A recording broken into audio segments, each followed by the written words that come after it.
Aujourd'hui, nous partons sur les traces de Capreolus capreolus. Pour avoir une chance d'observer celui que l'on appelle aussi chevreuil, il faudra te rendre dans un milieu boisé, à la belle saison, avec une paire de jumelles. Notre défi du jour est plutôt facile, pour qui sait patienter. Notre mammifère n'est pas très difficile. Il peut vivre dans une grande variété d'habitats, pourvu qu'il lui offre une cachette sûre. Le chevreuil aime les forêts aux sous-bois mystérieux, les prairies bocagères aux haies bien fournies, mais aussi les champs gourmands à proximité des bosquets. Bien qu'herbivore, l'animal n'en est pas moins exigeant et sélectionne avec attention les plantes au menu. Des graminées bien vertes et sucrées, des jeunes pousses d'arbres croquantes, ou des fruits riches et généreux comme les glands ou les faînes alternent au fil des saisons.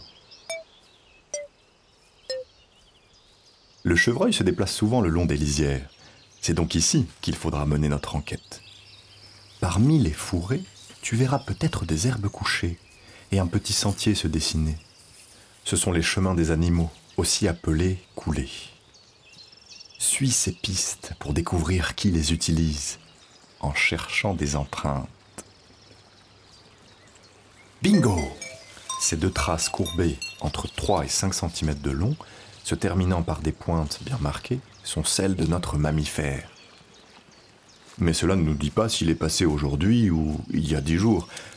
Pour le savoir, rien de tel que des crottes. Souvent en amas, elles sont petites, de formes allongées et pointues. Si elles sont bien noires et luisantes, voire même un peu humides, un chevreuil est passé par ici il y a peu.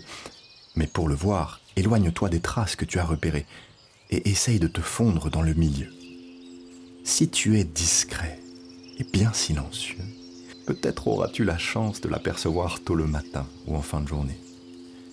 Scrute la lisière des zones boisées avec tes jumelles.